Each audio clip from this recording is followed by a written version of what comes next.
الحمد لله والصلاة والسلام على رسول الله أما بعد فأعوذ بالله من الشيطان الرجيم بسم الله الرحمن الرحيم ضرب لكم مثلا من أنفسكم هل لكم مما ملكت أيمانكم من شركاء فيما رزقناكم فأنتم فيه سواء تخافونهم كخيفتكم أنفسكم كذلك نفصل الآيات لقوم يعقلون ضرب لکم مثلا من انفسکم، وہ تمہیں خود تمہارے اندر سے ایک مثال دیتا ہے، یعنی اللہ تبارک و تعالی تمہیں تمہارے ماحول میں سے ایک مثال دیتا ہے۔ هل لکم مما ملکت ایمانکم من شرکاء فیما رزقناکم، کیا تمہارے غلاموں میں سے کوئی اس میں تمہارا شریک ہے، یعنی اس رزق میں جو ہم نے تمہیں دیا ہے اس طریقے سے کوئی تمہارا شریک ہے، فَأَنْتُمْ فِيهِ سَوَاء، کہ اس میں تمہارا اور ان کا درجہ برابر ہو جائے، اور پھر کیا ہو تَخَافُونَهُمْ، اور تم ان غلاموں سے ویسے ہی ڈرتے ہو، كَخِيفَتِكُمْ أَنفُسَكُمْ، جیسے آپس میں ایک دوسرے سے ڈرتے ہو، كَذَلِكَ نُفَصِّلُ الْآيَاتِ، ہم اسی طریقے سے دلائل کھول کھول کر بیان کرتے ہیں، لِقَوْمِ يَعْقِلُونَ، ایسی قوم کے لیے جو عقل سے کام لے۔ گزشتہ آیات میں اللہ تبارک و تعالی نے عقیدہ توحید اور عقیدہ آخرت کے مختلف دلائل بیان فرمائے تھے، مختلف نشانیاں آپ کے سامنے آئی تھیں۔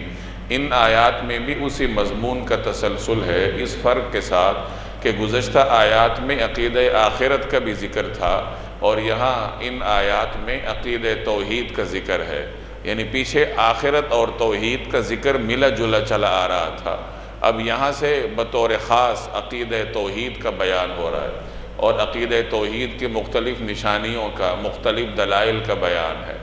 اس آیت میں اللہ تبارک و تعالی نے انسانی ماحول میں سے ایک مثال دی ہے۔ انسان کی نفسیات ہے کہ وہ اپنے زیر دست طبقے کو اپنے برابر کبھی نہیں لاتا۔ آپ کا ملازم ہوگا، آپ کبھی نہیں چاہیں گے کہ وہ آپ کے برابر ہو جائے، اور یہ فطرت کے بھی مطابق ہے کہ اگر ملازم اور اس کا جو تنخواہ دینے والا ہے وہ دونوں ہر اعتبار سے برابر ہو جائیں تو پھر ملازم ملازمت کیوں کرے گا؟ یہ تو اللہ تبارک و تعالی نے دنیا میں معیشت کے اندر فرق رکھا ہے، اور اسی فرق کی وجہ سے ہی دنیا میں کوئی تنخواہ دینے والا ہے، کوئی لینے والا ہے، کوئی کام کرنے والا ہے، کوئی کام لینے والا ہے، تو اسی طریقے سے دنیا کا ماحول چلتا ہے۔ اب کوئی بھی آدمی یہ برداشت نہیں کر سکتا کہ اس کا ملازم ہر اعتبار سے اس کے ساتھ برابر ہو جائے، ہمسر ہو جائے۔ پہلے زمانے میں غلام ہوتے تھے جو کہ کل وقتی ملازم ہوتے تھے، ان کی اپنی کوئی ملکیت نہیں ہوتی تھی۔ آج تو آپ ملازم کو تنخواہ دیتے ہیں، وہ اس کا مالک ہوتا ہے۔ پہلے زمانے میں غلاموں کی اپنی کوئی ملکیت نہیں ہوتی تھی، اور چونکہ یہ نظام اسلام سے پہلے صدیوں سے چلا آ رہا تھا، اور معاشرے میں کوئی نظام اس قدر پیوست ہو جائے تو اسے اچانک جڑ سے اکھیڑنا مشکل ہوتا ہے، تو اسلام نے اس نظام میں اصلاحات کی، اور اصلاحات ایسی کی کہ چلتے چلتے آہستہ آہستہ غلام اور مالک کے درمیان جو بے جا تفریق تھی وہ آہستہ آہستہ وقت گزرنے سے ختم ہو گئی۔ تو غلاموں کی مثال دی گئی کہ تمہارے غلام ہیں اور تم کبھی نہیں چاہو گے کہ غلام تمہارے برابر ہو جائے۔ دنیا میں انسان کے پارٹنر ہوتے ہیں، کاروباری شریک ہوتے ہیں، اور آدمی ان سے گھبراتا ہے، ان سے حیا کرتا ہے، کیونکہ بہت سارے معاملات میں وہ آپ سے باز پرس کر سکتے ہیں۔ تو اگر ملازم یا غلام جو اس زمانے میں تھے، اگر غلام بھی کسی کی برابر ہو جائے تو ظاہر ہے کہ پھر مالک اس سے بھی ڈرے گا۔ ڈرنے کا مطلب کہ اس سے بھی اس کا لحاظ کرنا پڑے گا، کہیں یہ مجھ سے اٹھ کے سوال نہ کر لے کہ یہ تم نے پیسہ یہاں کیوں خرچ کیا، تم نے یہ کام کیوں کیا۔ تو مثال کا خلاصہ یہ ہے کہ تم اپنے غلام کو اتنا نہیں دیتے کہ وہ تمہارے برابر ہو جائے، تم اپنے غلام کو اپنے برابر دیکھنا نہیں چاہتے، تو پھر تم ان بتوں کو اللہ کے برابر شریک کیسے کر دیتے ہو؟ وہ بتوں کو اللہ کا شریک بناتے تھے۔ آگے بھی یہ مضمون آئے گا، پہلے بھی میں عرض کر چکا ہوں بارہا کہ قریش مکہ آج کل کے دہریوں کی طرح نہیں تھے کہ وہ خدا کے وجود کے منکر ہوں، وہ اللہ کے وجود کے قائل تھے، لیکن شرک کا آگے ان کا تصور یہ تھا، وہ یہ سمجھتے تھے کہ یہ جو ہمارے بت ہیں یہ اللہ تبارک و تعالیٰ کے شریک ہیں مختلف کاموں میں، اللہ کے ہاں یہ ہمارے سفارشی ہیں، اور سفارشی اس معنی میں کہ یہ اپنی سفارش لازماً منوا سکیں گے۔ سفارش کا تصور مسلمانوں کا بھی ہے، موحدین کا بھی ہے، قرآن کریم خود اس کو بیان کرتا ہے، لیکن ہمارا تصور یہ ہے کہ شفاعت ہوگی اللہ کی اجازت سے ہوگی، اللہ تبارک و تعالیٰ کے فضل سے، اس کی اجازت سے، اس کی مشیت سے سفارش ہوگی، شفاعت ہوگی۔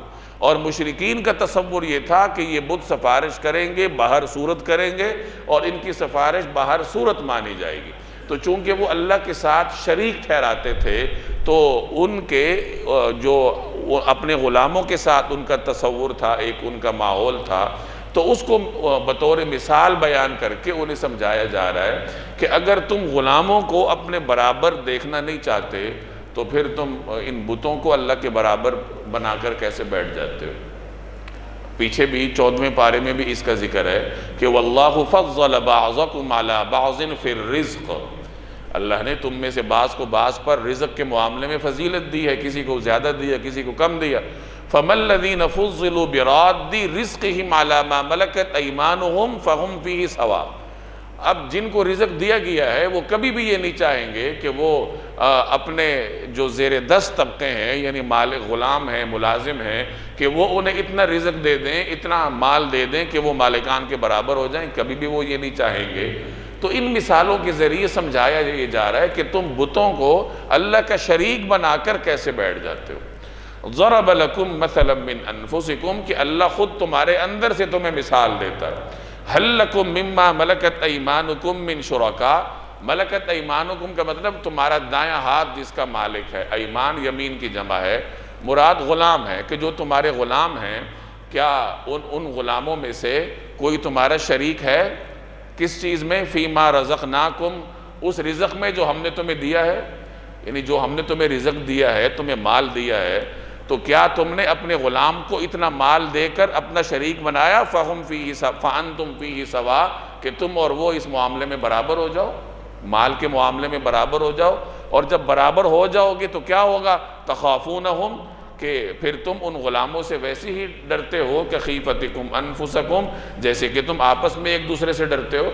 جیسے کہ سرمایہ دار لوگ ایک دوسرے کا لحاظ رکھتے ہیں، تو اگر وہ ملازمین کو بھی اتنا مال دے دیں کہ وہ ان کے برابر ہو جائیں، ان کے ساتھ انویسٹ کرنے لگ جائیں، تو ظاہر ہے کہ پھر اسے اپنے ملازم کا بھی اتنا ہی لحاظ کرنا پڑے گا۔ تو سمجھانا یہی مقصود ہے کہ اگر تم اپنے غلام کو اتنا نہیں دیتے اور یہ خاص تصور رکھتے ہو، پھر اپنے اسی تصور کے مطابق تم یہ بھی سمجھ لو کہ تم بتوں کو اللہ کے برابر کیسے بنا دیتے۔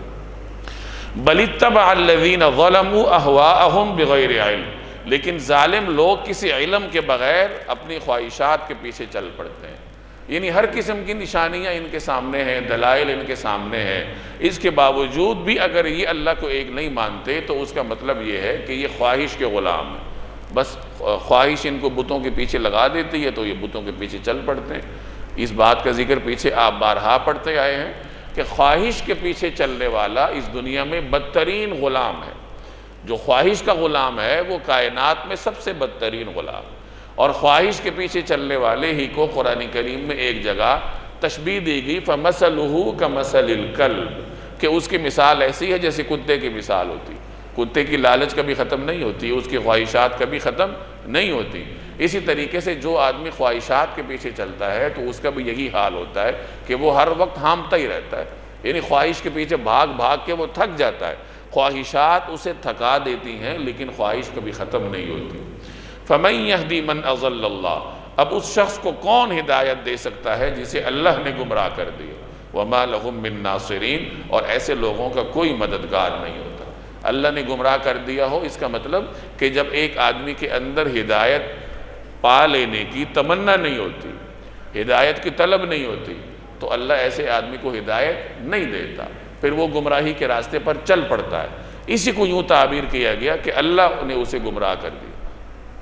فَأَقِمْ وَجْهَكَ لِلدِّينِ حَنِيفًا، لہٰذا تم یکسو ہو کر اپنا رخ اس دین کی طرف قائم رکھو۔ فطرت اللہ، اللہ کی بنائی ہوئی اس فطرت پر چلو، التی فطر الناس علیہا، جس پر اس نے تمام لوگوں کو پیدا کیا ہے۔ لا تبدیل لخلق اللہ، اللہ کی تخلیق میں کوئی تبدیلی نہیں لائی جا سکتی۔ اللہ تبارک و تعالی نے تمام انسانوں کو قبول حق کی صلاحیت دے کر بھیجا ہے۔ یہ مضمون پہلے بھی آپ کے سامنے بارہا آ چکا ہے۔ اللہ نے انسان کو راہ راست پر لانے کے لیے مکمل ماحول دیا ہے۔ سب سے پہلے اس طریقے سے کہ عالم ارواح میں اللہ تبارک و تعالی نے تمام ارواح کو جمع کیا، ان سے وعدہ لیا، الستُ بربکم، کیا میں تمہارا رب نہیں ہوں؟ تو سب نے کہا کہ بلا، آپ ہمارے رب ہیں۔ یعنی ہر انسان عالم ارواح میں اللہ کی ربوبیت کا اقرار کر کے آیا ہے کہ یا اللہ میں آپ کا بندہ ہوں، آپ میرے رب ہیں۔ اور اس اقرار کا مطلب یہ ہے کہ میں دنیا میں جا کر آپ کی اطاعت کروں گا۔ اب وہ جو وعدہ انسان کر کے آتا ہے تو دنیا میں انسان کو اسی وعدے کی یاد دہانی کے لیے اللہ تبارک و تعالی نے ایک نظام قائم کیا ہے۔ بچہ دنیا میں آتا ہے، اس کے کان میں اذان دی جاتی ہے، بچی کو تو پتہ نہیں چلتا، لیکن یہ گویا اس کے لاشعور کو جگانے کے لیے ہوتا ہے کہ وہ جو تم اللہ کے ساتھ وعدہ کر کے آئے ہو، اب دنیا میں آتی ہی سب سے پہلی آواز اس کے کان میں ڈالی جاتی ہے اللہ تبارک و تعالی، اذان دی جاتی ہے، تکبیر کہی جاتی، تاکہ یہ اس کے لاشعور میں موجود اس عہد الست کو زیادہ مضبوط کر دے، یعنی اس کو اپنے وعدے پر برقرار رکھنے میں معاون ثابت ہو۔ اور پھر اللہ نے اسے مزاج ایسا دیا ہوتا ہے بچے کو جو بھی دنیا میں آتا ہے کہ وہ حق قبول کرتا ہے، اس کے اندر اللہ نے استعداد رکھی ہوتی ہے۔ پھر ہوتا کیا ہے، بچہ بڑا ہوتا ہے، سوچنے سمجھنے کے قابل ہوتا ہے، پھر وہ اپنے ماحول سے سیکھنا شروع کر دیتا ہے۔ اگر اس کا ماحول نیک ہوگا تو وہ جو وعدہ کر کے آیا ہے، پھر آگے اس نے آتے ہی اپنے کانوں میں اذان سنی ہے، اب آگے جب اس کو نیک ماحول مل گیا تو اس کے اندر جو حق قبول کرنے کی استعداد ہے وہ اسے آہستہ آہستہ حق کی طرف مائل کرنا شروع کر دیتی۔ بچہ نیک راستے پر بچپن سے ہی لگنا شروع ہو جاتا ہے، اس کی صلاحیت خراب نہیں ہوتی۔ اس کو ہم یوں تعبیر کرتے ہیں کہ یہ بچہ اپنی فطرت پر چل رہا ہے، جس فطرت پر اللہ نے اسے پیدا کیا اسی فطرت کے اوپر چل رہا ہے کہ قبول حق کی صلاحیت اس کے اندر موجود ہے اور حق کو یہ قبول کرتا ہے جہاں بھی اسے حق نظر آتا ہے۔ لیکن دوسری جانب ایک ایسا بچہ جو غلط ماحول میں ہو، کفریہ ماحول میں ہے، شرکیہ ماحول میں ہے، گناہوں کے ماحول میں ہے، تو وہ اپنے ماحول سے سیکھنا شروع کرتا ہے، اور وہ جو اللہ نے اسے قبول حق کی صلاحیت دی تھی وہ اس صلاحیت کو آہستہ آہستہ آلودہ کرنا شروع کر دیتا ہے۔ جیسے ایک شیشہ ہو صاف شفاف اور اسے کوئی بچہ گندہ کرنا شروع کر دے، آلودہ کرنا شروع کر دے، اسی طریقے سے اس کی وہ صلاحیت جو ہے وہ آلودہ ہونے شروع ہو جاتی ہے، گہنا جاتی ہے، آہستہ آہستہ پھر وہ صلاحیت ہوتے ہوتے ختم ہو جاتی ہے اور وہ انسان گناہوں کے راستے پر لگ جاتا ہے۔ اس کو پھر یوں تعبیر کیا جاتا ہے کہ اس آدمی نے اپنی فطرت بگاڑ دی، جس فطرت پر اللہ نے اسے پیدا کیا تھا وہ فطرت اس نے مسخ کر دی۔ نبی کریم صلی اللہ علیہ وسلم نے اسے یوں بیان فرمایا، کل مولود یولد علی فطرت الاسلام فابواہ یہودانہ او یمجسانہ او ینصرانہ او کما قال، کہ ہر بچہ جب دنیا میں آتا ہے تو وہ اسلام کی فطرت پر پیدا ہوتا ہے، یعنی حق قبول کرنے کی صلاحیت لے کر آتا ہے، پھر اس کے والدین اسے یہودی بنا دیتے ہیں یا مجوسی بنا دیتے ہیں یا نصرانی بنا دیتے ہیں، یعنی پھر ماحول میں وہ تبدیل ہو جاتا ہے، اپنی فطرت کو برقرار نہیں رکھتا، فطرت کو بگاڑ دیتا ہے۔ تو یہاں یہی فرمایا گیا کہ فطرت اللہ، جس فطرت پر تمہیں اللہ نے پیدا کیا اسی فطرت پر چلتے رہو، التی فطر الناس علیہ، جس پہ اس نے تمام لوگوں کو پیدا کیا، لا تبدیل لخلق اللہ، اللہ کی تخلیق میں کوئی تبدیلی لائی نہیں جا سکتی۔ یعنی ایسا نہیں ہوگا کہ کوئی آدمی فطرت کو تبدیل کر دے، فطرت تو یہی رہے گی لیکن وہ فطرت کو بگاڑ دے گا، بگاڑ اس طرح دے گا کہ وہ غلط راستے پہ چل پڑے گا۔ تو ہر بچہ اسی فطرت پر آتا ہے، آگے ماحول اس کو تبدیل کر دیتا ہے۔ لا تبدیل لخلق اللہ، اللہ تبارک و تعالی کی تخلیق میں کوئی تبدیلی نہیں لائی جا سکتی، یعنی یہ صلاحیت اس کے اندر کسی نہ کسی شکل میں ہمیشہ باقی رہتی ہے۔ یہ الگ بات ہے کہ انسان ماحول کی وجہ سے اسے اتنا آلودہ کر دیتا ہے کہ وہ پھر بسا اوقات اٹھنے کے قابل ہی نہیں رہتی۔ ہاں کہیں نہ کہیں کوئی چنگاری رہ جاتی ہے، آگے کسی مرحلے پہ آ کے وہ پھر جب دیکھتا ہے تو وہ چنگاری دوبارہ سے ایک شعلے میں بدل جاتی ہے اور وہ نیک راستے پر لگ جاتی ہے۔ جیسے آپ دیکھتے ہیں کہ ایک آدمی برائی کے راستے پر چلتے چلتے چلتے اچانک سے نیک راستے پہ لگ جاتا ہے، تو یہ وہ اس کے اندر صلاحیت کا ذرہ برابر اثر ہوتا ہے جو کہ گناہوں کے بوجھ تلے دب جاتی ہے، لیکن بہرحال کسی نہ کسی صورت میں وہ صلاحیت باقی ہوتی ہے اور پھر آگے جا کے وہ ابھر کر سامنے آ جاتے ہیں۔ وَلَكِنَّ أَكْثَرَ النَّاسِ لَا يَعْلَمُونَ، لیکن اکثر لوگ نہیں جانتے۔ مُنِيبِينَ إِلَيْهِ، اس طریقے سے کہ تم نے اللہ سے لو لگا رکھی ہو۔ انابت کا مطلب اللہ کی طرف رجوع کرنا، یعنی فطرت کی پیروی کرو اس طریقے سے کہ اللہ کی طرف رجوع ہو تمہارا، اللہ سے لو لگا رکھی ہو۔ وَاتَّقُوا، اور اسی سے ڈرتے رہو۔ وَأَقِيمُوا الصَّلَاةَ، اور نماز قائم کرو۔ وَلَا تَكُونُوا مِنَ الْمُشْرِكِينَ، اور ان لوگوں کے ساتھ شامل نہ ہو جو شرک کا ارتکاب کرتے ہیں۔ اب جو آدمی اللہ سے لو لگاتا ہے، رجوع کرتا ہے اللہ کی طرف، اللہ کا خوف دل میں رکھتا ہے، تو یہ دونوں چیزیں خفیہ ہیں، یہ انسان کے اندر ہوتی ہیں، باطنی ہوتی ہیں۔ ان باطنی چیزوں کا اظہار عبادت کے ذریعے ہوتا ہے، نماز کے ذریعے ہوتا ہے۔ ایک آدمی کے دل میں خدا کا خوف موجود ہے، اب وہ تو قلبی چیز ہے، اس قلبی چیز کو جب اظہار اس کا ہوتا ہے تو نماز کی شکل میں ہوتا ہے کہ انسان جاتا ہے، نیت باندھتا ہے، اللہ کے حضور ہاتھ باندھ کر کھڑا ہوتا ہے، رکوع میں جاتا ہے، سجدے میں جاتا ہے۔ تو اس لیے یہاں ان تینوں چیزوں کو جوڑ کے بیان کیا گیا کہ اللہ کی طرف رجوع کرو، اللہ کا خوف دل میں رکھو، اور یہ تو باطنی چیزیں ہیں، ان کا اظہار کیسا ہوگا؟ وَأَقِيمُوا الصَّلَاةَ، نماز قائم کرو۔ آگے فرمایا مشرکین میں سے مت ہو۔ معلوم یہ ہوا کہ نماز شرک اور توحید کے درمیان فرق ہے۔ جیسے ایک روایت میں آتا ہے کہ انسان اور کفر کے درمیان یا شرک کے درمیان فرق نماز ہے۔ نماز پڑھنا یہ ایک آدمی کے مسلمان ہونے کی علامت ہے۔ کسی معاشرے میں اگر نماز پڑھی جاتی ہے، وہاں مساجد ہیں، باجماعت نماز ہے، اذان ہوتی ہے، اس کا مطلب یہ ہے کہ وہ مسلمانوں کا معاشرہ ہے۔ یہی وجہ ہے کہ جب مسلمانوں کا لشکر کسی اجنبی بستی کی جانب جاتا ہے جہاد کرنے کے لیے، تو اسے حکم ہے کہ وہاں کھڑے ہو کر غور سے سنو، کہیں وہاں سے اذان کی آواز تو نہیں آ رہی۔ اگر اذان کی آواز آ رہی ہے تو اس کا مطلب یہ ہے کہ وہاں مسلمان رہتے ہیں۔ تو اذان یہ شعائر اسلام میں سے ہے، اسلام کی علامات میں سے ہے، اسی طریقے سے نماز ہے۔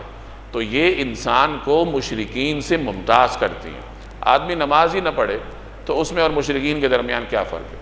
ایک آدمی صبح اٹھا ہے، اس نے اللہ کو سجدہ نہیں کیا، ایک غیر مسلم بھی اٹھا ہے، اس نے بھی سجدہ نہیں کیا، تو دونوں میں کیا فرق ہوگا؟ فرق یہی ہے کہ ایک مسلمان اٹھتا ہے، وہ دن کا آغاز اللہ تبارک و تعالیٰ کو سجدے سے کرتا ہے، اور ایک غیر مسلم اٹھتا ہے، وہ دن کا آغاز اپنی مرضی سے کرتا ہے۔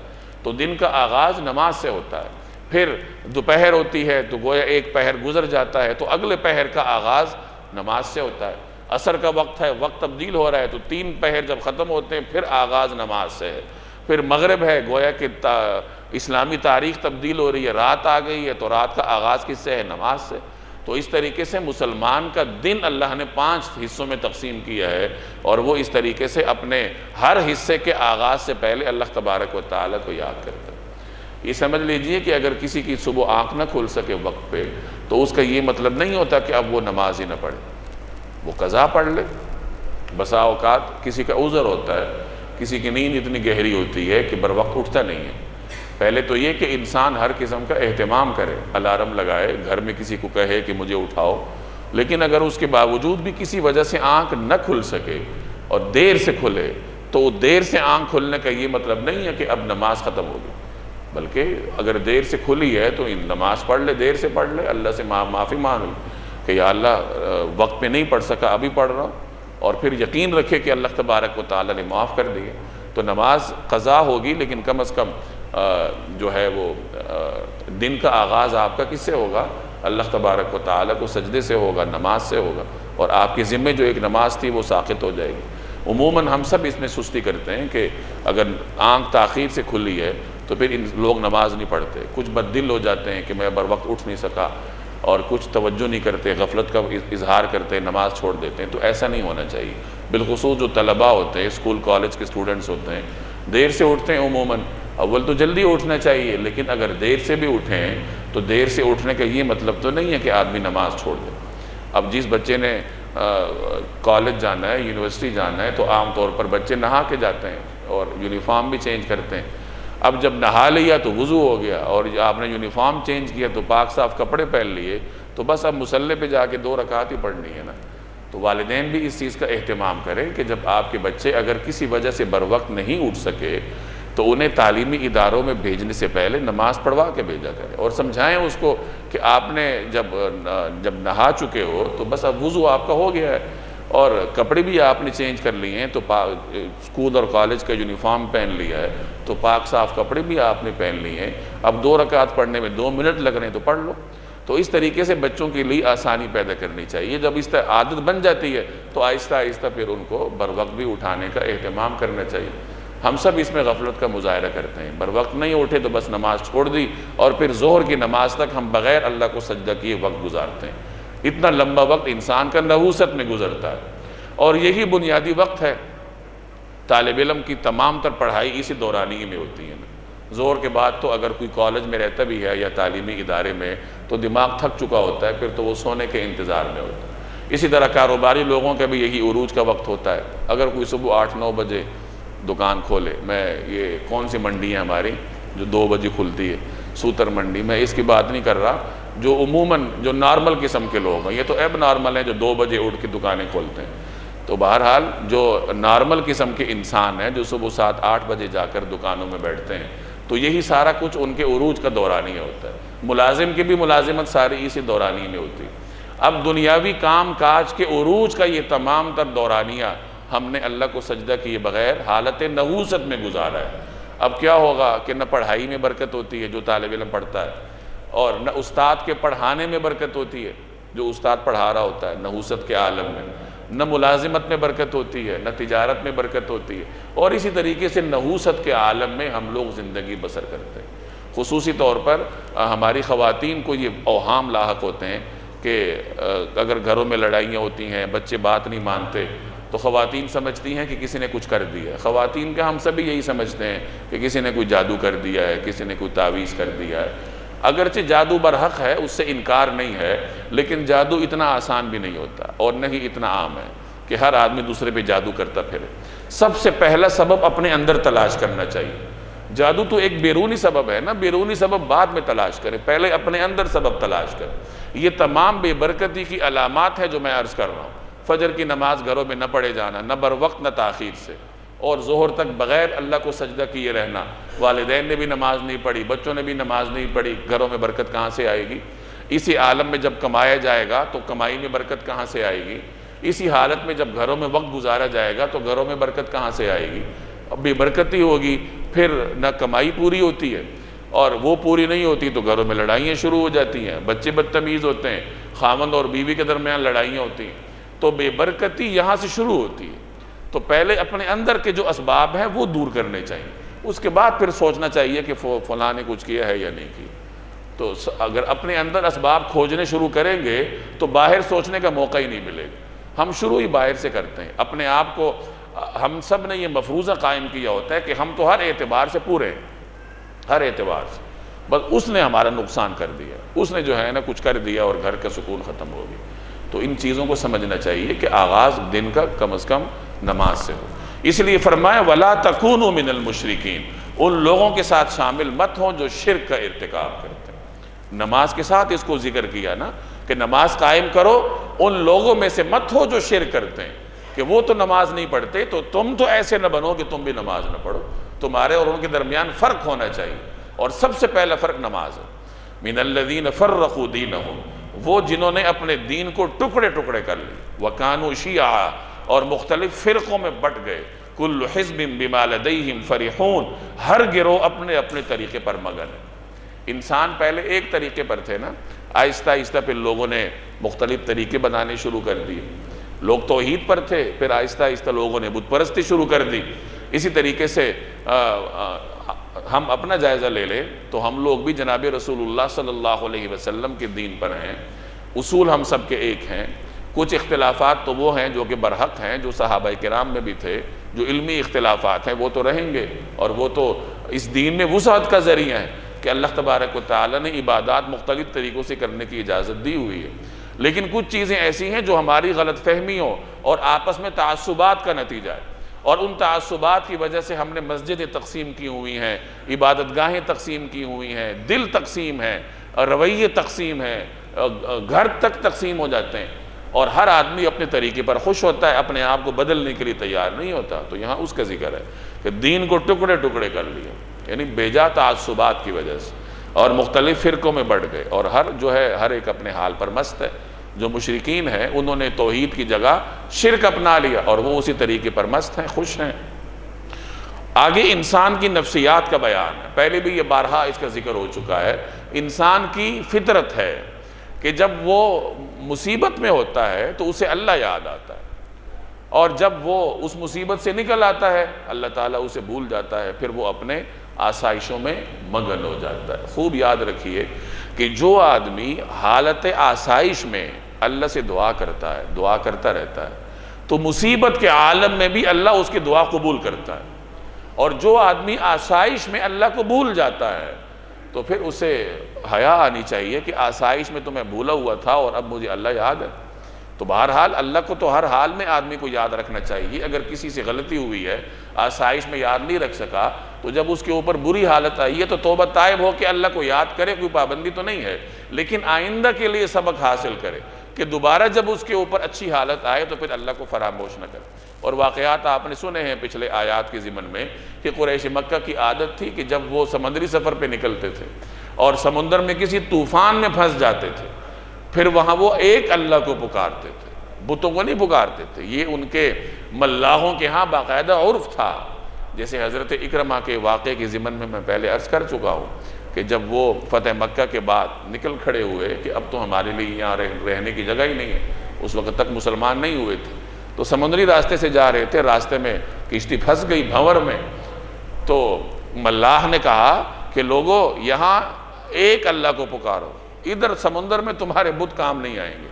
تو اکرمہ نے وہاں پھر عہد کیا کہ اگر یہاں بت کام نہیں آتے تو پھر خشکی میں کیسے کام آئیں گے، اور اگر میں یہاں سے بچ گیا تو میں جا کر اسلام قبول کروں گا. اللہ نے بچا لیا اور پھر جا کے انہوں نے اسلام قبول کیا. ان کی اہلیہ بھی ان کے لیے نبی کریم صلی اللہ علیہ وسلم سے امان لے کے آئی تھی. تو مشرکین کو سمجھایا جا رہا ہے کہ یہ کیسے لوگ ہو تم کہ جب تمہارے اوپر مصیبت آتی ہے تو ایک اللہ کو پکارتے ہو، اور جب تم دوبارہ اپنے معمول کی حالت پہ آتے ہو پھر تم بتوں کے آگے سر جھکاتے ہو. اور یہ مشرکین کیا، یہ ہم سب کے اندر یہی صورتحال ہے کہ جب کسی بھی مصیبت آتی ہے تو آپ کو مسجد میں نظر آئے گا، اللہ اللہ کرتا نظر آئے گا، دعائیں کرتا ہوا نظر آئے گا، اور جب دوبارہ اپنی آسائشوں میں مگن ہوتا ہے تو پھر مسجد میں وہ نظر بھی نہیں آتا. وَإِذَا مَسَّ الْإِنسَانَ ضُرٌّ، اور جب لوگوں کو کوئی تکلیف چھو جاتی ہے، دعوا ربہم، تو اپنے پروردگار کو پکارتے ہیں، منیبین الیہ، اس سے لو لگا کے، یعنی اس کی طرف رجوع کر کے اس کو پکارتے ہیں. ثم اذا اذاقہم منہ رحمہ، پھر جب وہ اپنی طرف سے انہیں کسی رحمت کا ذائقہ چکھا دیتا ہے، یعنی تکلیف ختم ہو گئی، رحمت آ گئی، اب کیا ہے، اذا فریق منہم بربہم یشرکون، تو ان میں سے کچھ لوگ یکایک اپنے پروردگار کے ساتھ شرک کرنے لگتے ہیں، اللہ کو بھول جاتے ہیں. لیکفروا بما آتیناہم، تاکہ ہم نے انہیں جو کچھ دیا تھا اس کی ناشکری کریں. نتیجہ یہی نکلتا ہے نا کہ وہ ناشکرے بن جاتے ہیں. فتمتعوا، اچھا کچھ مزے اڑا لو، کب تک ناشکری کرو گے؟ فسوف تعلمون، وہ وقت دور نہیں جب تمہیں سب پتہ چل جائے. یعنی قبر میں اترو گے تو قبر کا پہلا لمحہ ہی تمہیں دنیا کی 100 سالہ آسائشیں بھلا دے گی. ام انزلنا علیہم سلطانا، بھلا کیا ہم نے ان پر کوئی ایسی دلیل نازل کی ہے؟ فہو یتکلم بما کانوا بہ یشرکون، جو اس شرک کا ارتکاب کرنے کو کہتی ہے جو یہ اللہ کے ساتھ کرتے رہتے ہیں، جو اللہ کے ساتھ کرتے رہیں. یعنی یہ جو شرک کرتے ہیں کس دلیل کی بنیاد پہ کرتے ہیں؟ ان کے پاس کوئی دلیل ہے؟ اللہ نے کوئی دلیل نازل کی ہے؟ ظاہر ہے شرک کی تو کوئی دلیل نہیں ہے. آپ اس سے اندازہ لگائیں کہ قرآن کریم دلیل کی طرف اتنا رجحان رکھتا ہے کہ مشرکین سے بھی دلیل مانگتا ہے. ہاتوا برہانکم ان کنتم صادقین، لاؤ کوئی دلیل اگر تمہارے پاس ہے. تو اسلام جس قدر دلیل کو ترویج دیتا ہے، ہم مسلمان اسی قدر دلیل سے دور ہیں. پڑھنے لکھنے کا ہمارے ہاں رواج نہیں.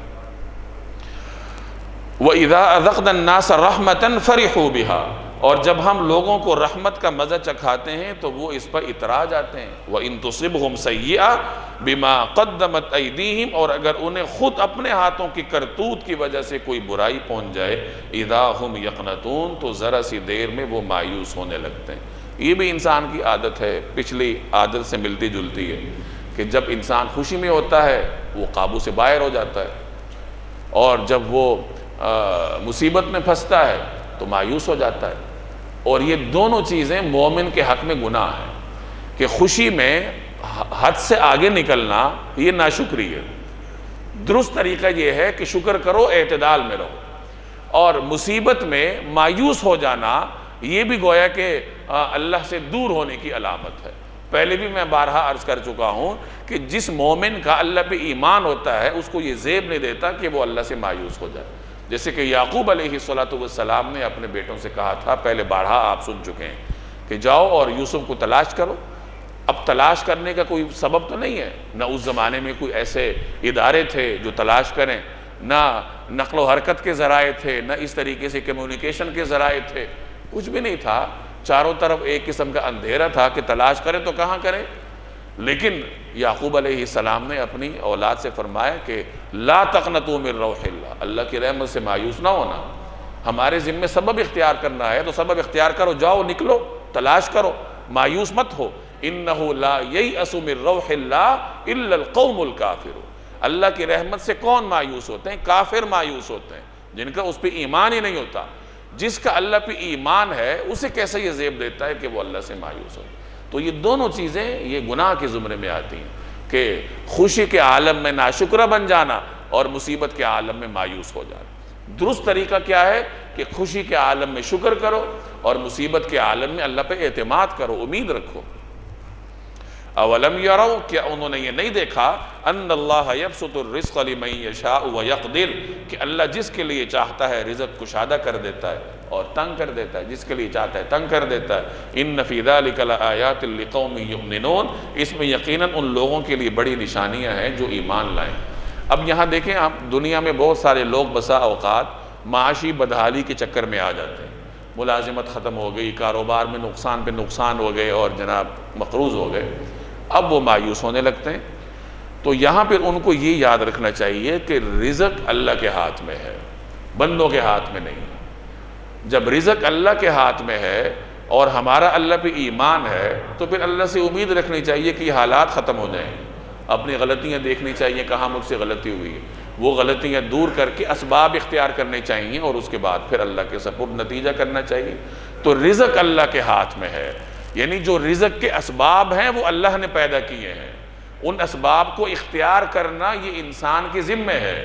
انسان اس کا مکلف ہے کہ وہ ان اسباب کو اختیار کرے، اور اگر کسی وجہ سے سبب میں برکت پیدا نہ ہوتی ہو، نتیجہ خیز نہ بنتا ہو تو مایوس نہ ہو اور یہی سمجھے کہ اللہ کی طرف سے ہے تو اللہ تبارک و تعالیٰ اس کو دور کر دے گا. حالات سب اللہ کی طرف سے ہوتے ہیں نا، اچھے حالات بھی اللہ کی طرف سے، برے حالات بھی اللہ کی طرف. جیسے آپ نے ایمانیات میں پڑھا ہے نا کہ نؤمن بالقدر خیرہ وشرہ، کہ ہم تقدیر پر ایمان رکھتے ہیں چاہے وہ اچھی ہے یا بری ہے، کہ وہ اللہ کی جانب سے. اچھے حالات بھی اس کی جانب سے، برے حالات بھی اس کی جانب سے. اب اس میں انسان کے دل میں اچھے حالات کے وقت خوف ہونا چاہیے کہ یہ حالات میں نے پیدا نہیں کیے، کہ اللہ نے پیدا کیے ہیں. جس رب نے پیدا کیے ہیں وہ ختم بھی کر سکتا ہے. تو جو آدمی آسائش میں ہے، اس کی ملازمت اچھی ہے، کاروبار چمک رہا ہے، تو وہ ان حالات میں مگن ہو کے اترانا شروع نہ کر دے، بلکہ دل ہی دل میں ڈرتا رہے، اللہ سے شکر بھی کرے، اللہ کا شکر کرے، اللہ کی طرف رجوع کرے، اور ساتھ ساتھ ڈرتا رہے کہ یہ حالات کہیں ختم نہ ہو جائیں.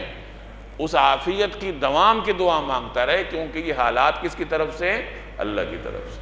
اسی طریقے سے جس آدمی کے اوپر برے حالات آ جائیں تو اسے مایوس نہیں ہونا چاہیے، اسے ایمان رکھنا چاہیے کہ یہ حالات میرے کسی دشمن کی طرف سے نہیں ہیں کہ ہمیشہ رہیں، یہ حالات اللہ کی طرف سے ہیں جو میرے اوپر 70 ماہوں سے زیادہ رہی ہیں. میری کسی غلطی کی وجہ سے ہوں گے تو غلطی دور کرے، اسباب اختیار کرے، محنت کرے، اللہ سے امید رکھے کہ اس کی طرف سے ہیں وہ ختم کر دے گا. تو حالات اچھے ہوں یا برے ہوں، دونوں کے دونوں اللہ کی طرف سے ہوتے ہیں.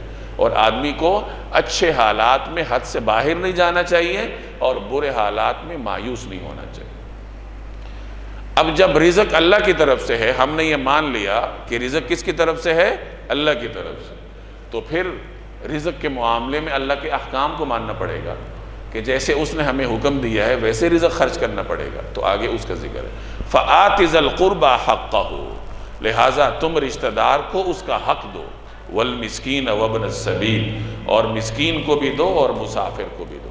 ذالک خیر للذین یریدون وجہ اللہ، یہ ان لوگوں کے لیے بہتر ہے جو کہ اللہ تبارک و تعالیٰ کی خوشنودی چاہتے ہیں، وَأُولَئِكَ هُمُ الْمُفْلِحُونَ، اور وہی ہیں جو فلاح پانے والے ہیں۔ رزق اللہ کی طرف سے ہے، اللہ تبارک و تعالیٰ نے اس رزق میں کچھ لوگوں کے حقوق رکھے ہیں۔ ایک تو اللہ کا حق ہے کہ آپ نے اللہ کے حکم پر زکوٰۃ دینی ہے، اللہ کے بندوں میں زکوٰۃ تقسیم کرنی ہے فرائض کے درجے میں۔ اسی طریقے سے مزید بھی کچھ فرائض ہیں، کچھ لوگوں کی پرورش، ان کے اخراجات اللہ نے آپ کے ذمے عائد کر رکھے ہیں۔ جیسے آپ کی بیوی بچے ہیں، ان کے اخراجات آپ کے ذمے ہیں، وہ آپ کے فرائض میں سے ہے۔ آپ کے بوڑھے والدین ہیں، ان کے اخراجات آپ کی ذمے ہیں، آپ کی ڈیوٹی ہے کہ آپ ان کا خیال کریں، تو یہ ان کا حق ان کو لوٹانا پڑتا ہے۔ اسی طریقے سے یہاں پر آ کر بس نہیں ہو جاتا، بلکہ اگر رشتہ داروں میں کوئی مسکین ہے، کوئی فقیر ہے، مسکین اس آدمی کو کہتے ہیں جس کے پاس ایک دن کے کھانا بھی نہ ہو یا ایک آدھے وقت کی روٹی ہو، یعنی اس کی ضروریات پوری نہ ہوتی ہوں، تو ایسے مساکین اور فقراء کی کفالت کرنا، بالخصوص اگر وہ رشتہ دار ہیں، وہ بھی آپ کے ذمہ ہے۔ تو جس آدمی کی جتنے وسعت ہے، اس کے وسعت کے بقدر اس کے مال میں لوگوں کا حق بڑھتا جاتا ہے۔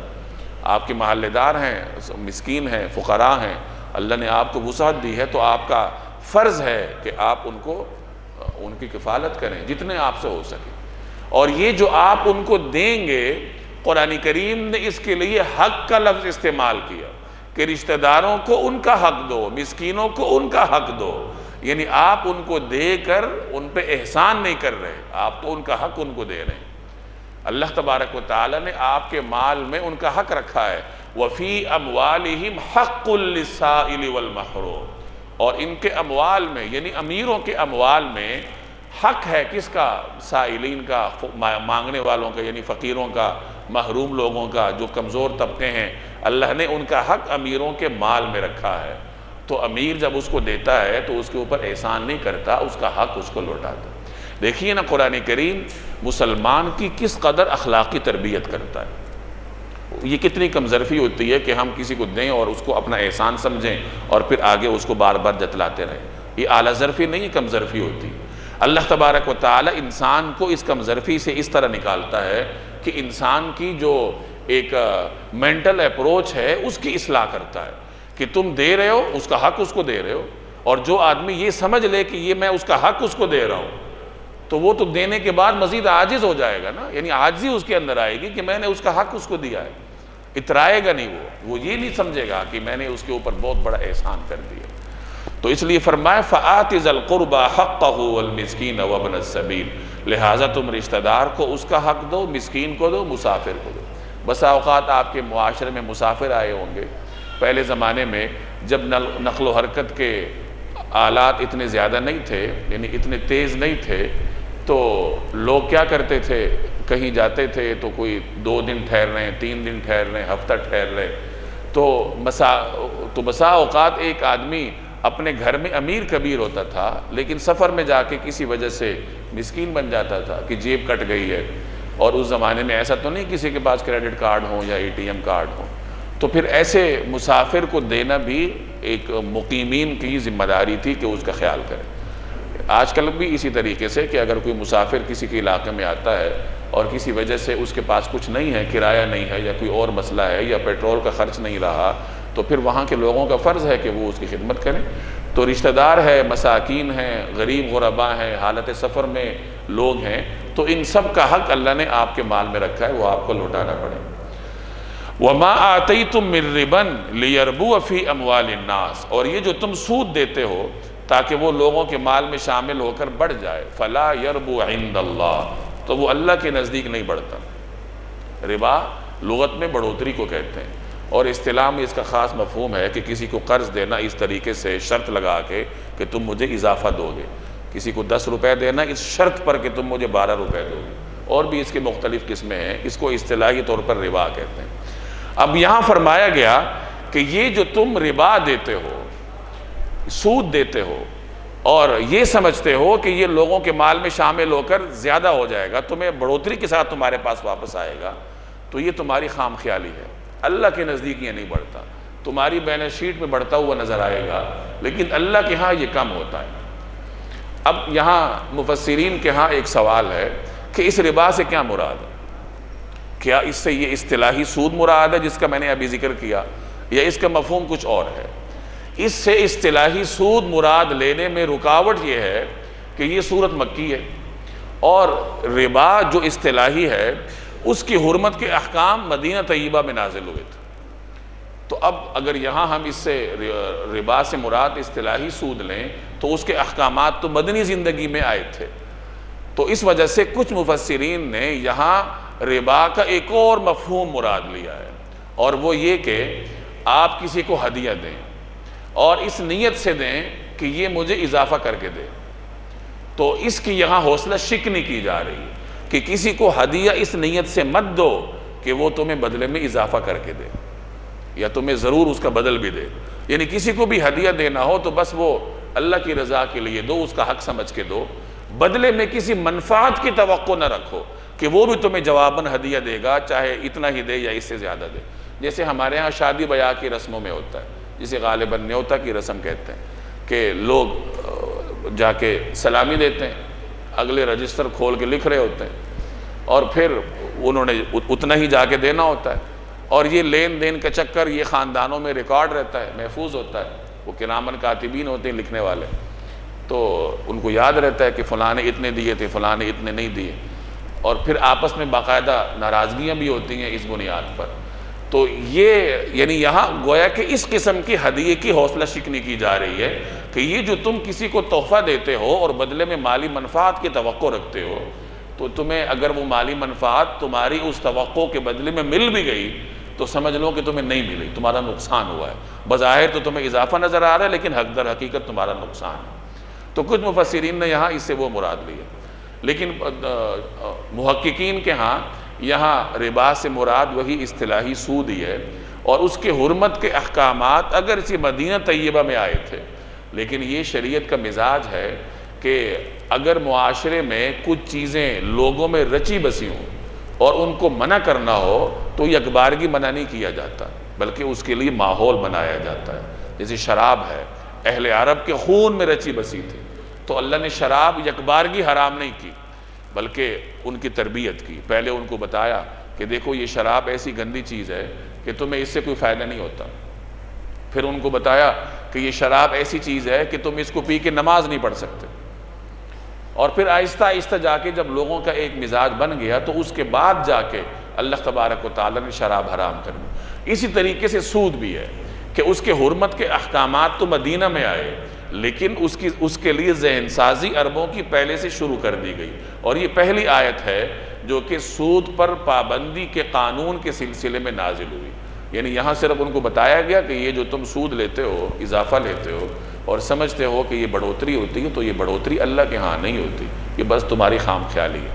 تو بہرحال اصطلاحی سود ہو وہ بھی اس کے زمرے میں آتا ہے، اسی طریقے سے نیوتا ہے یا کسی کو تحفہ دینا اس نیت سے کہ یہ بھی مجھے تحفہ دے گا، تو ایسے انسان کی کمظرفی کے اوپر کوئی دو رائے نہیں ہے۔ تو ایسے تحفے کی حوصلہ شکنی بھی اسی آیت سے ہو رہی ہے کہ ایسا تحفہ کسی کو مت دو، دینا ہو بس اللہ کی رضا کے لیے دو اور بھول جاؤ، اور وہ تمہیں اگر بعد میں ہدیہ دیتا ہے تو وہ اس کی مہربانی ہے۔ یہ دیکھیں دونوں کی الگ ڈیوٹیاں ہیں۔ آپ کسی کو تحفہ دیتے ہیں تو آپ کی اخلاقیات یہ ہیں کہ آپ بدلے کی توقع نہ رکھیں، بس آپ دے دیں۔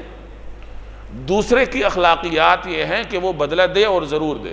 تحادو تحابو، ایک دوسرے کو تحفہ دیا کرو تو کیا ہوگا؟ محبت بڑھے گی۔ یعنی یہ دونوں کی الگ الگ اخلاقیات ہیں۔ تحفہ دینے والے کی اخلاقیات یہ ہیں کہ وہ بدلے کی توقع نہ رکھے، اور تحفہ وصول کرنے والے کی اخلاقیات یہ ہے کہ وہ تحفہ ضرور دے، چاہے تھوڑا ہو یا زیادہ ہو، اور تحفوں میں تکلفات میں بھی نہیں پڑنا چاہیے۔ یعنی بسا اوقات لوگ یہ سمجھتے ہیں کہ کوئی بھاری بھرکم ہدیہ ہی دینا ہے، اپنی استطاعت کے مطابق جس کا جتنا بس چلتا ہے وہ اپنے مسلمان بھائی کو تحفہ دیا کرے، سنت سمجھ کے، مسلمان بھائی کا حق سمجھ کے۔ فلا یربو عند اللہ، تو وہ اللہ کے ہاں نہیں بڑھتا۔ وما آتیتم من زکات، اور یہ جو تم زکوٰۃ دیتے ہو، تریدون وجہ اللہ، اللہ کی خوشنودی حاصل کرنے کے لیے، فاولئک هم المضعفون، تو جو لوگ بھی ایسا کرتے ہیں وہ ہیں جو کہ کئی گنا بڑھا لیتے ہیں۔ یعنی زکوٰۃ دینے والا اپنے مال کو بڑھا لیتا ہے اللہ کے ہاں، دیکھنے میں تو زکوٰۃ آپ دے رہے ہیں نا، آپ کی جو بیلنس شیٹ ہے وہ اس میں نفی آپ کو دکھا رہی ہے، لیکن اللہ کہہ رہا ہے کہ تمہارا مال بڑھا کر تمہیں دیا جائے گا، دنیا میں بھی اور آخرت میں بھی۔ جیسے ایک حدیث کا مفہوم ہے کہ جب کوئی آدمی خلوص نیت کے ساتھ ایک کھجور بطور صدقہ کے دیتا ہے تو اللہ تعالیٰ اسے اپنے دائیں ہاتھ میں لے لیتا ہے اور پھر اس کی پرورش کرتا ہے، یہاں تک کہ وہ کھجور کسی پہاڑ کے برابر ہو جاتی ہے۔ یعنی آپ اگر خلوص نیت کے ساتھ تھوڑا سا بھی ہدیہ دیتے ہیں، زکوٰۃ دیتے ہیں، صدقہ دیتے ہیں، تو اللہ تبارک و تعالی آپ کے نامہ اعمال میں پہاڑوں جتنی نیکیاں درج کر دیتا ہے، وہ آپ کے خلوص پر ہے۔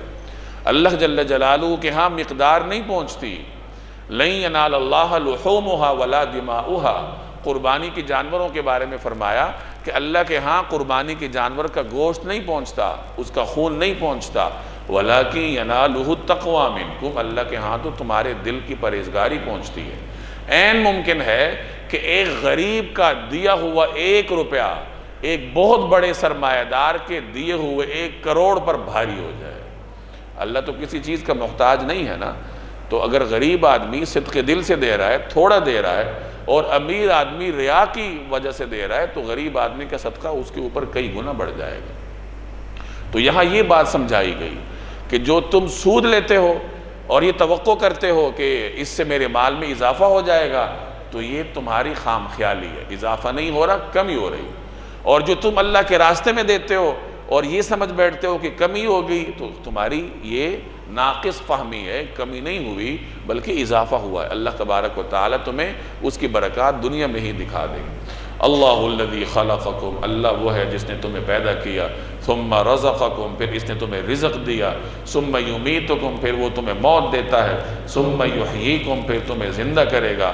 هل من شرکائکم من یفعل من ذلکم من شیء، جن کو تم نے اللہ کا شریک مانا ہوا ہے، کیا ان میں سے کوئی ہے جو ان میں سے کوئی کام کرتا ہو؟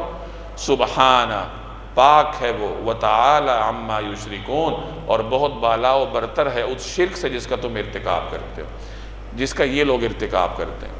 یعنی اللہ تمہیں پیدا کرتا ہے، پھر وہ تمہیں موت دے دیتا ہے، اور اللہ تمہیں زندگی کے دوران رزق دیتا ہے۔ یہ تمام کام کون کرتا ہے؟ اللہ کرتا ہے۔ کیا بت کر سکتا ہے؟ بت کسی چیز کو عدم سے وجود میں لا سکتا ہے؟ بت کسی کو رزق دے سکتا ہے؟ بت کسی کی روح قبض کر کے اپنے ہاتھ میں لے سکتا ہے؟ کچھ بھی نہیں کر سکتا۔ تو جو ذات تمہیں زندگی دیتی ہے، جو تمہیں رزق دیتی ہے، تو پھر ایمان بھی اسی پہ رکھو۔ ظہر الفساد فی البر والبحر بما کسبت ایدی الناس، کہ بر اور بحر، خشکی اور تری میں فساد ہوا، کیوں؟ بما کسبت ایدی الناس، ان اعمال کی وجہ سے جو لوگوں کے ہاتھوں نے کی ہیں، کرتوتوں نے کی ہیں، لوگوں نے اپنے ہاتھوں جو کمائی کی، اس کی وجہ سے خشکی اور تری میں فساد پھیلا۔ لِيُذِيقَهُمْ بَعْضَ الَّذِي عَمِلُوا لَعَلَّهُمْ يَرْجِعُونَ، تاکہ انہوں نے جو کام کیے ہیں اللہ ان میں سے کچھ کا مزہ انہیں چکھائے، شاید وہ باز آ جائے۔ یہ سورت جس زمانے میں نازل ہوئی تھی، میں نے پہلے بھی عرض کیا تھا، اس وقت ایران اور روم کے درمیان لڑائی چل رہی تھی، سلطنت فارس اور سلطنت روم کے درمیان، اور ظاہر ہے کہ جب دو بڑی طاقتیں ٹکراتی ہیں تو اس کی وجہ سے بہت سارے لوگوں کا نقصان ہوتا ہے، خاص طور پر آج کل کے زمانے میں۔ تو اس وقت بھی اپنے حساب سے نقصان ہوتا تھا، فساد پھیلتا تھا۔ تو بتایا یہ جا رہا ہے کہ یہ جو فساد دنیا میں پھیلا ہوا ہے، یہ لوگوں کے اپنے کرتوت کی وجہ سے۔ فساد چاہے بڑا ہو یا چھوٹا ہو، بدامنی چاہے بڑی ہو یا چھوٹی ہو، وہ لوگوں کے اپنے اعمال کی وجہ سے ہوتی ہے۔ اور اللہ ایسے حالات کیوں پیدا کرتا ہے؟ ایسے حالات پیدا کرنے کی مختلف وجوہات ہوتی ہیں۔ کبھی کبھار اللہ جل جلالہ یہ حالات انسانوں پہ اس لیے لاتا ہے تاکہ انسان ان حالات سے دوچار ہو کر اللہ کی طرف رجوع کرے۔ جیسے یہاں فرمائے لعلہم یرجعون، شاید کہ وہ باز آ جائے، گناہ چھوڑ دیں۔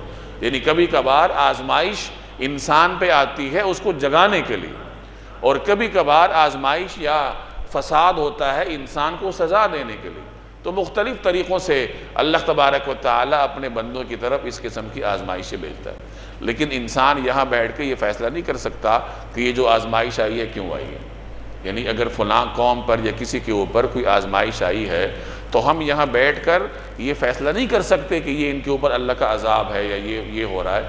ہر قوم کو خود سوچنا چاہیے کہ یہ ہمارے ساتھ کیوں ہو رہا ہے، کیا ہمارے کچھ گناہ اس قسم کے ہیں، ہم اللہ سے دور ہیں، تو جب بھی کسی کے اوپر آزمائش آئے، چاہے انفرادی طور پر ہو یا اجتماعی طور پر، تو سب سے پہلے انسان کو اپنے گناہوں پر غور کرنا چاہیے کہ یہ میرے کس گناہ کی وجہ سے میرے اوپر آئی ہے۔ ان گناہوں میں بد انتظامی بھی ہو سکتی ہے۔ بد انتظامی یہ بھی حکومت کے حق میں ایک گناہ ہے نا، جیسے ہمارے ہاں سیلاب آ جاتے ہیں، اب یہ ایک بد انتظامی ہے حکومت کی، ہم سب کی، کہ ہم لوگوں نے اس کے لیے باقاعدہ بندوبست نہیں کیا ہوتا، تو اس کے نتیجے میں پھر اس کا ذائقہ ہمیں چکھنا پڑتا ہے، تباہی کا اور بربادی کا۔ تو اپنے کرتوتوں کا مطلب اللہ کو ناراض کرنا بھی ہے، اور اس میں بے تدبیری اور بد انتظامی بھی ہے۔ قل آپ کہہ دیجئے سیرو فی الارض، زمین میں چلو پھرو، فانظروا اور دیکھو، کیف کان عاقبۃ الذین من قبل، کہ جو لوگ پہلے گزرے ہیں ان کا انجام کیسا ہوا، کان اکثرہم مشرکین، ان میں سے اکثر مشرک تھے۔ اب یہ تاریخی طور پر انسان کو تب متوجہ کیا جا رہا ہے کہ تاریخ پڑھ لو، گزشتہ لوگوں کے جو بستیاں تھیں تباہ شدہ ان کو جا کے دیکھ لو۔ جیسے بارہا میں عرض کر چکا ہوں، کتنی قدیم تہذیبیں موجود ہیں، خود ہمارے ملک میں موجود ہیں، ہڑپا میں ہیں، ٹیکسلا میں مختلف تہذیبیں ہیں، موہنجودڑو میں ہیں، اور جگہ جگہ آپ کو مل جائیں گی۔ کچھ دریافت ہو چکی ہیں، کچھ آگے دریافت ہو رہی ہیں، ہزاروں سال قدیم تہذیبیں۔ عرب میں قوم عاد، قوم سمود کی تہذیبیں ہیں، ان کے مکانات ہیں۔ تو انسان کو حکم ہے کہ جاؤ گھومو پھرو اور دیکھو کہ یہ جو قدیم زمانے کے مشرک تھے، یہ اپنے زمانے میں بڑے بڑے دانشور تھے نا، یہ بڑے بڑے امیر کبیر تھے، آج کہاں چلے گئے؟ نہ ان کا مال باقی ہے، نہ ان کے مکانات باقی ہیں، نہ ان کی عیاشی باقی۔ تو ان چیزوں کو دیکھ کر انسان سبق حاصل کرے۔ تو سفر بھی عبرت کے لیے ہوتا ہے، اللہ تبارک و تعالیٰ کے ساتھ اپنا تعلق مضبوط کرنے کے لیے ہوتا ہے۔ فَأَقِمْ وَجْهَكَ لِلدِّينِ الْقَيِّمِ، لہٰذا آپ اپنا رخ صحیح دین کی طرف قائم رکھیے، یعنی صحیح دین کا مطلب اسلام کی طرف پوری توانائی کے ساتھ متوجہ ہو جاؤ۔ من قبل، قبل اس کے، ان یأتی یوم، کہ وہ دن آ جائے، لا مرد لہ من اللہ، جس کے ٹلنے کا اللہ کی طرف سے کوئی امکان نہیں۔ یومئذ یصدعون، اس دن لوگ الگ الگ ہو جائیں گے۔ یعنی اسی دنیا میں ہوش کے ناخن لے لو، ورنہ ایسا دن آئے گا، موت کا وقت آئے گا، قیامت کا دن آئے گا کہ جس کو پھر کوئی ٹال نہیں سکتا۔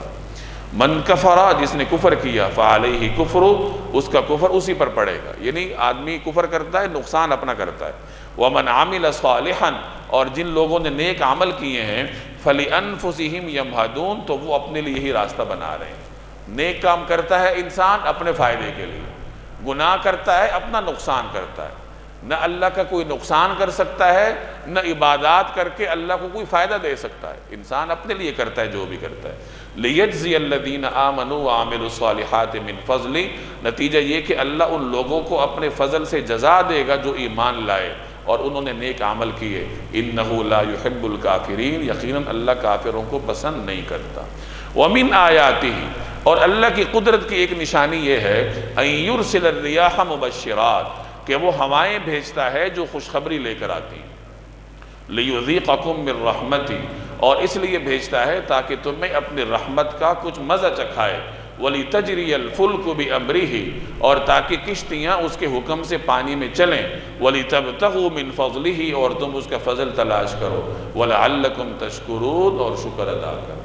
اب یہاں ہوا کا ذکر ہے کہ یہ جو ہوا چلتی ہے یہ بھی اللہ کی نشانی ہے، اور یہی ٹھنڈی ہوائیں انسان کے لیے بارش کی خوشخبری لے کر آتی ہیں۔ اور جب بارش ہوتی ہے تو پھر کیا ہے، انسان کے لیے زمین ہری بھری ہو جاتی ہے، اس کو رزق ملتا ہے۔ ان ہواؤں کے بہت سارے فوائد ہیں، ان میں سے ایک فائدہ یہ بھی ہے کہ سمندروں میں جہازوں کے چلنے میں، ان کی نقل و حرکت میں ہوائیں مفید اور معاون ہوتی ہیں۔ قدیم زمانے میں بادبانی جہاز ہوتے تھے جو چلتے ہی ہوا کے رحم و کرم پر تھے۔ آج کل اگرچہ مشینریاں ہیں جہازوں میں، وہ اپنی مشینوں کے بل بوتے پہ چلتی ہیں، لیکن ہوا پھر بھی ان کے لیے مفید ہوتی ہے۔ اگر ہوا پوری قوت کے ساتھ اس کے خلاف ہو جائے تو پھر جہاز کا چلنا مشکل ہو جاتا ہے۔ آپ اگر موٹر وے پر یا کسی بھی تیز روڈ پہ سفر کریں اور ہوا انتہائی تیز آپ کے مخالف سمت میں آ جائے تو انسان کے لیے گاڑی چلانا مشکل ہو جاتا ہے، تو سمندری جہاز کا کیا عالم ہو۔ تو یہاں اللہ تبارک و تعالیٰ نے ہواؤں کا ذکر کیا، اور ہواؤں کی وجہ سے انسان کو جو فوائد ملتے ہیں اس کا ذکر کیا، اور اس کو متوجہ کیا کہ غور کر لو کہ ہوائیں کون چلاتا ہے۔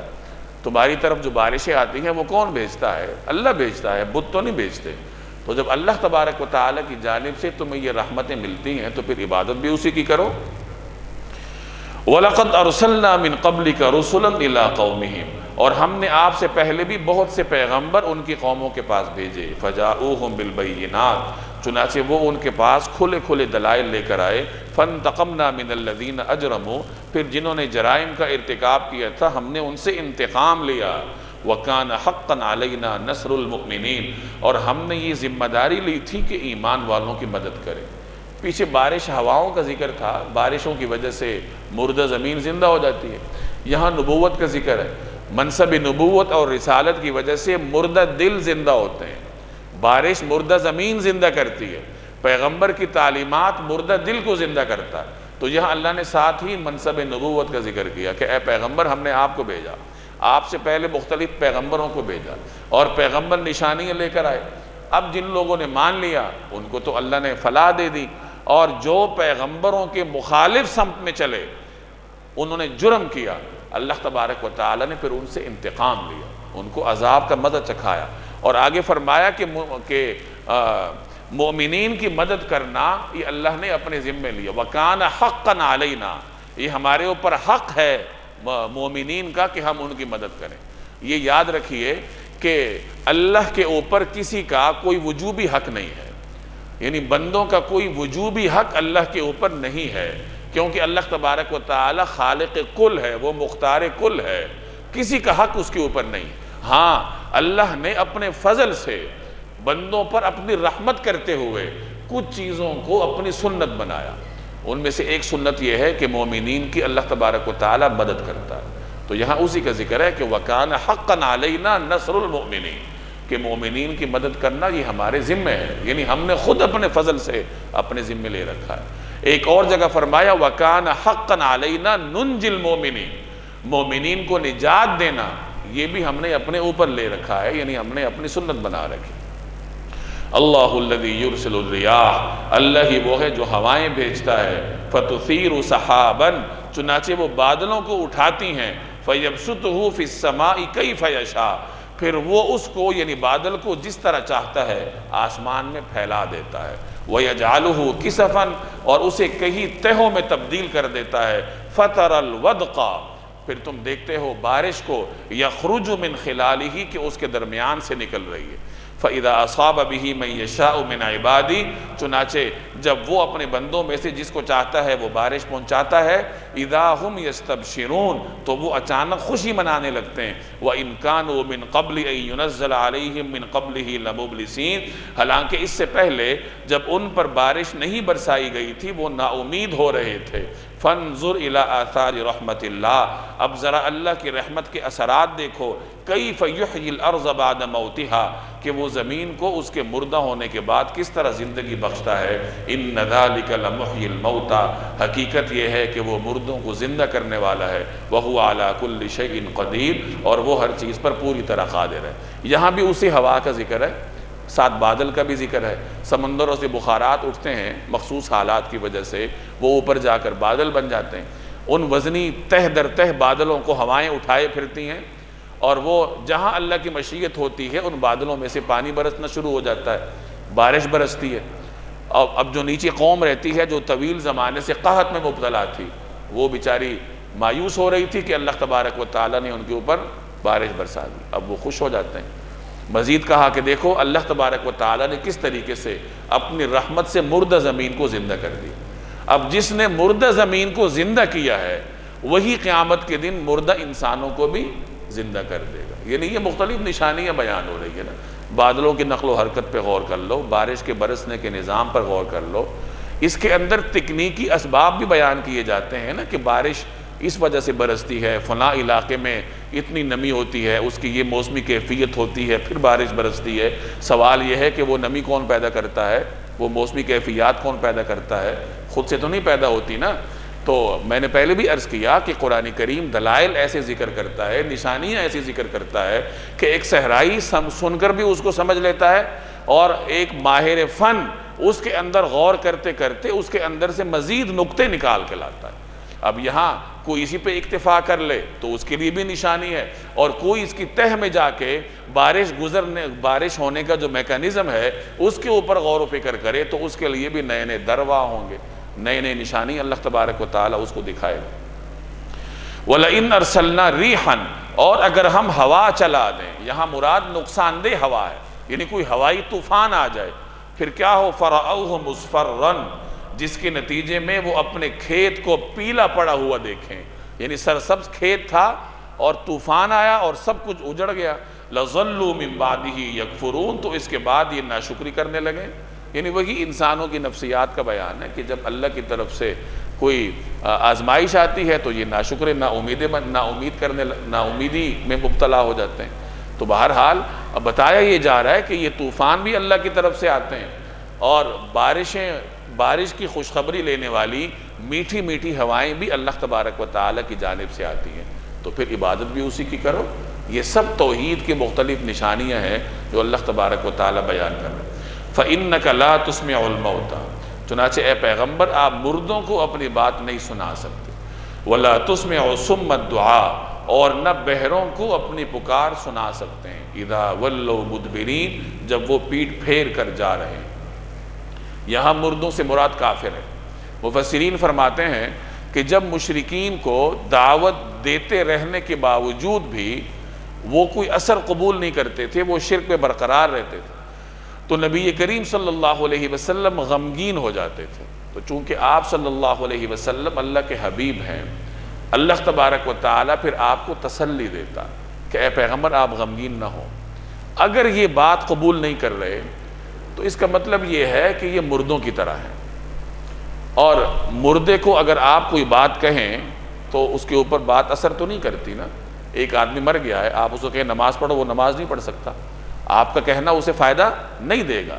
یہ کافر اگرچہ زندہ ہیں لیکن در حقیقت یہ مردہ ہیں۔ جب یہ مردہ ہیں تو آپ ان کو سمجھاتے رہیں گے، سمجھانے کا فائدہ ان کو نہیں ہوگا، یعنی سماع نافع ان کو نہیں ہوگا۔ ایسا سنتے تو یہ ہیں لیکن اس سننے کا کوئی فائدہ ان کو نہیں ہوتا۔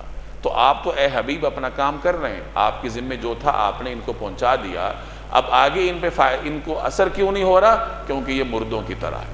تو اس طریقے سے اللہ تبارک و تعالیٰ نے نبی کریم صلی اللہ علیہ وسلم کو تسلی دی، اور ان آیات میں ہمارے لیے سبق بھی ہے کہ ایک ناشکر آدمی، ایک نافرمان آدمی، وہ چاہے جتنے بھی کر و فر میں دنیا میں پھرتا ہو، اللہ کے ہاں اس کی اہمیت ایک مردے کی طرح، یعنی اس کی رتی برابر اہمیت نہیں، گویا وہ زندہ ہی نہیں ہے، یعنی وہ کسی شمار کسی کھاتے میں ہی نہیں آتا۔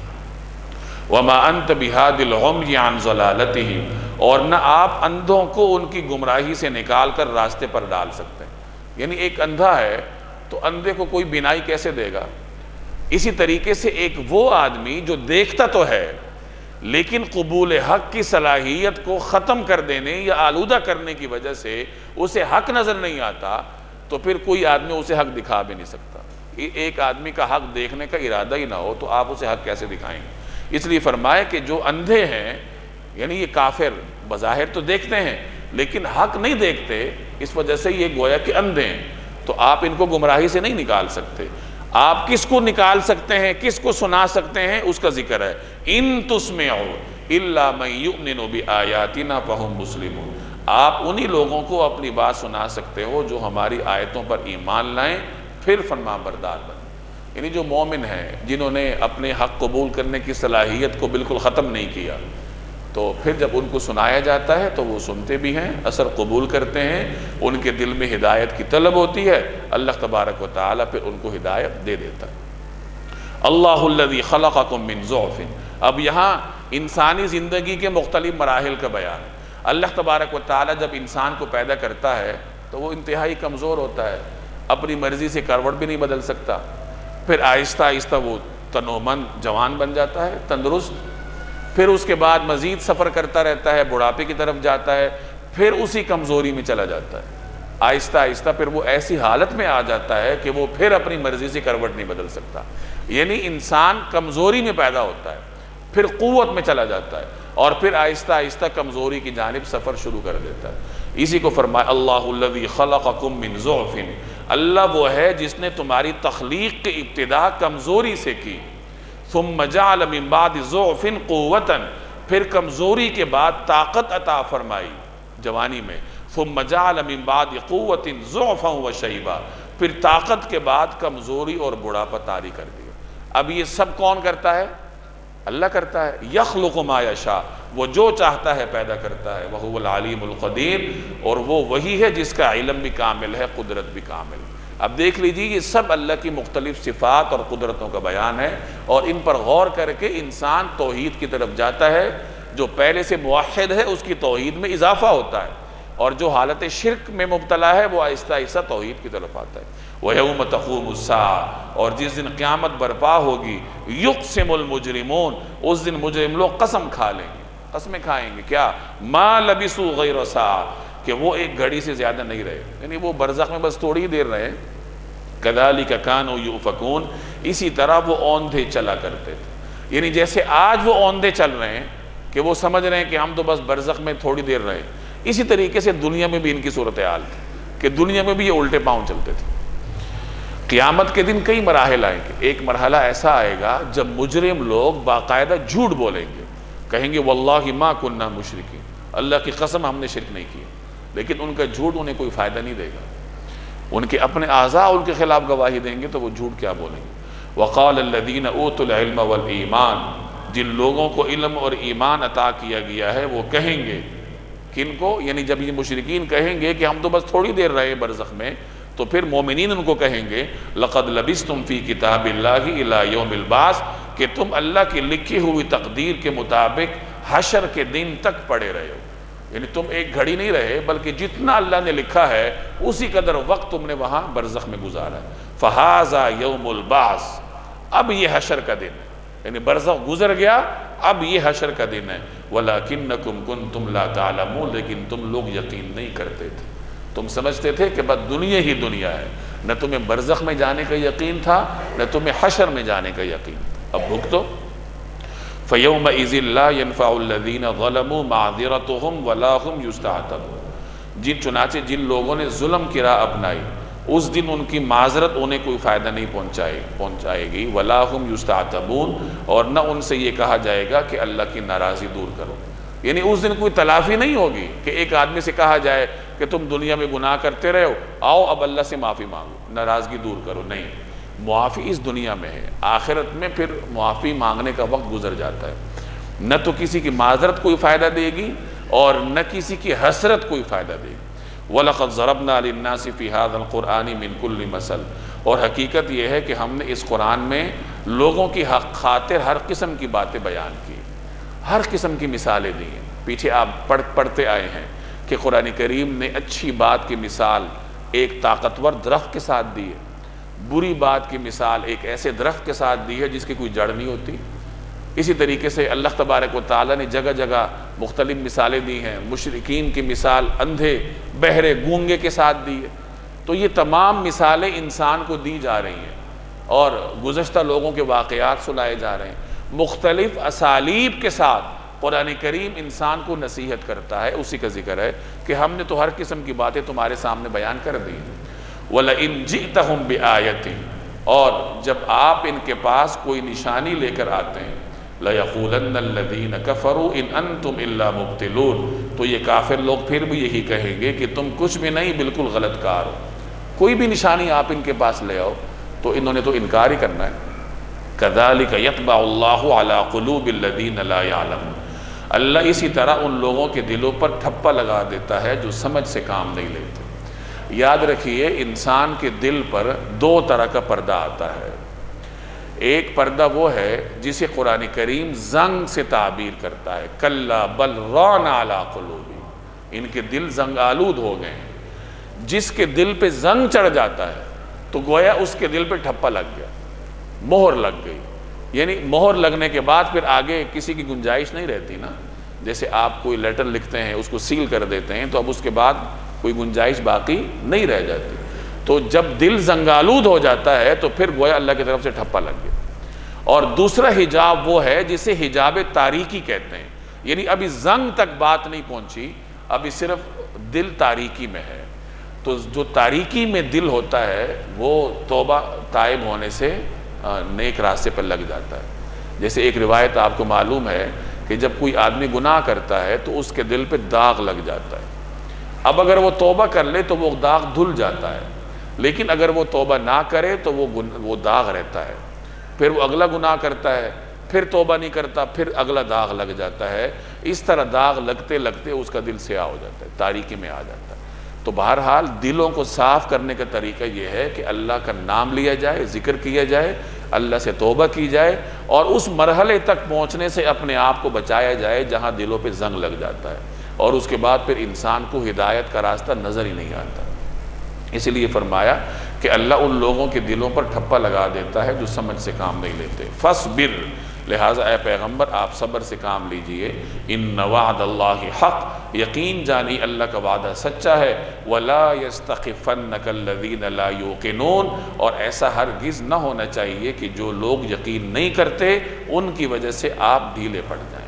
یعنی ایسا نہ ہو کہ یہ لوگ آپ کو اپنے مشن کی طرف سے بے توجہی کی طرف آپ کو لے جائیں، یا کسی بھی طریقے سے آپ کو مشن سے ہٹا دیں. تو ایسا نہ ہو. نبی کریم صلی اللہ علیہ وسلم کو مخاطب کر کے امت کو سبق دیا جا رہا ہے کہ جب بھی آپ کسی مشن پر لگ جائیں، کسی کام پر لگ جائیں، تو لوگ مخالفت کرتے ہیں، بالخصوص دعوت دین کے راستے میں. دین کی دعوت کا راستہ بہت مشکل ہوتا ہے. اگر ایک آدمی یہ ٹھان لے کہ میں نے اپنے آپ کو بھی صحیح کرنا ہے، اپنے گھر کے ماحول کو بھی درست کرنا ہے، اور اپنے جہاں میں کام کرتا ہوں اس ماحول کو بھی درست کرنا ہے، تو یہ کوئی آسان نہیں ہوتا. لوگ مخالفت کریں گے. لیکن آپ نے دو کام کرنے ہیں. پہلا کام یہ کرنا ہے کہ صبر سے کام لینا ہے، یعنی ان کی مخالفتوں کی وجہ سے نا امید نہیں ہونا، اپنا کام نہیں چھوڑنا. دوسرا کام یہ کرنا ہے کہ ان کے طعنوں کی وجہ سے اپنے مشن کو چھوڑنا نہیں، اپنے راستے کو چھوڑنا نہیں. فرض کیجئے آپ اپنے کاروبار والی جگہ پر، ملازمت والی جگہ پر کسی کو دین کی دعوت دیتے ہیں، اور وہاں لوگ آپ کو طعنے دیتے ہیں. آج کل بطور طعنے کے کہہ دیتے ہیں کہ تو مولوی بن گیا. مولوی کا لفظ ہمارے معاشرے میں گالی بن گیا ہے، اور مختلف طریقوں سے تو یہ بن گیا، تو وہ بن گیا. تو ان طعنوں کی وجہ سے مومن آدمی اپنا مشن نہیں چھوڑتا، وہ کمزور نہیں پڑتا. تو یہاں دو الفاظ کے ذریعے آپ کو کسی بھی مشن پر کاربند رہنے کا پورا فلسفہ بتا دیا. سب سے پہلے صبر سے کام لو، یعنی طعنوں سے، مشکلات سے گھبراؤ نہ. دوسرے نمبر پر ڈھیلے مت پڑو، یعنی ایسا نہ ہو کہ آپ ان طعنوں کی وجہ سے اپنا مشن چھوڑ دیں، کمزور پڑ جائیں. تو اس میں ہمارے لیے بڑا سبق ہے، اور صرف دین کے راستے کا نہیں، دنیا کے راستے کا بھی.